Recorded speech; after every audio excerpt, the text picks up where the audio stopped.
Hey everyone, Todd here, internalarchitect.com. In this video, I'm going to share with you what I call the purge. Now, before I start, please hit subscribe and hit the bell to get notifications on when I post videos, and leave a comment at the end of the video so I know what you're thinking. Now, the purge.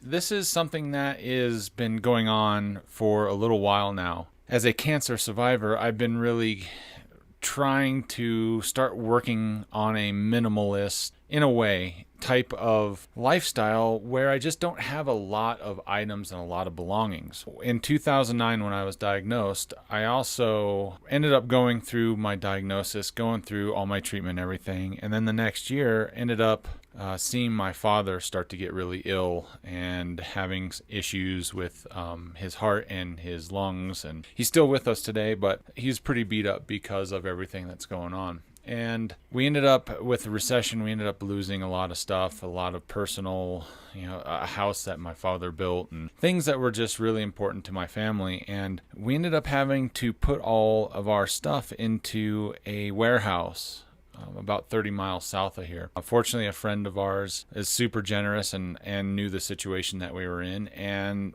has given us usage of this warehouse for as long as we needed it. Can't tell you how fortunate we are for that. But over the course of the last 9 years, we have really, I should say I have really been going through all of this stuff. My aunt and uncle helped a lot going through this and doing a big garage sale and estate sale and just trying to unload and trying to get rid of all this stuff. Well, after that, you still are left with the things that are really sentimental and really important in a lot of different ways to the people that you love in your family. My brother had his stuff there and his whole family stuff there. I have stuff there. It was a big warehouse just full of junk. And today was really kind of a huge relief because since about March of 2019, I had a dumpster over there, and when I had free time, I would go over and just start throwing stuff into it.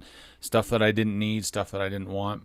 My brother came out, and we ended up just going through everything. My parents' stuff, his stuff, and we ended up filling a 12-yard dumpster full of crap and items of things that we didn't need anymore. And I left it over there for a while because I wanted to continue throwing stuff away, and I was doing a good job. And this week, I actually went over, picked up this dumpster, and took it to the landfill. I had a moment when after I dumped it onto the ground at the landfill, that I looked at it for a moment, and I told myself, don't look back. And I turned around and I got in the truck and I drove off and I left. And it was a moment of just kind of sadness and a moment of just weight lifted off the shoulders, because it was like a huge step in that right direction of getting rid of stuff, things I didn't need, working towards a more minimalistic type of life, not needing a lot of stuff. I think that's what my lesson was and is to you today, is look through all the stuff that you have.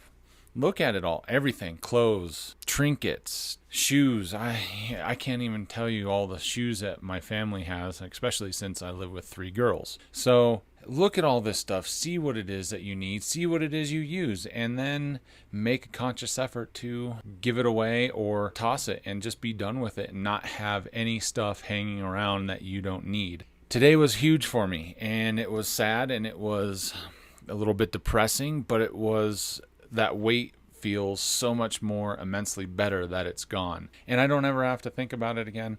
I still have a little bit of work to do over that warehouse, but that was a huge chunk of everything that needed to be done over there. Probably another week's worth of work, but regardless, it was a huge step forward, a huge piece of action taken, doing something good and moving myself in that positive direction and helping myself grow and get out of this, what I feel as a shadow of my former self. And that's the thing about knowing our history, is you can always remember and rely on your history, but you don't need to have all the stuff that comes along with it. So yeah, thanks for listening. Again, hit me in the comment section below if you have any questions. And I just want to say thank you for your time, and I appreciate your energy into watching the videos. And yeah, thank you again, and I will see you on the next video.